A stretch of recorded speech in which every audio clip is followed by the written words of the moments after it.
And that concludes color correction. As we saw, color correction can be pretty easy once we know the basic principles. It's a skill that you can practice and improve over time by learning how to observe things and train your eyes.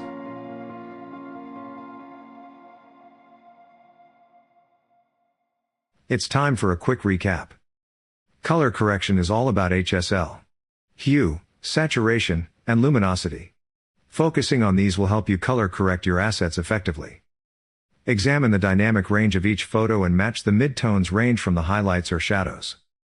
Make sure that the brightest and darkest parts are the same for all assets. Check the saturation and match the vividness of the hues. Apply or remove color casts from your assets.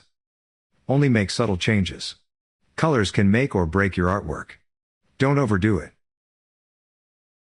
And here's my last bit of advice. It's really easy to start stressing out when you're struggling to blend objects well. If that happens, it could be because you've been staring at the same artwork for too long. So take a rest and park it for a few hours or even days.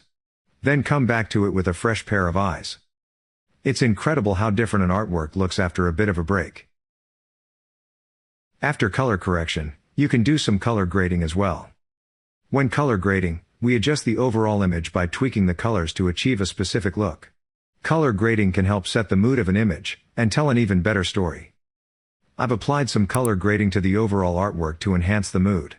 But I've mostly made drastic adjustments on the tigers individually, and made them white for a more dramatic effect. I think it now looks even better.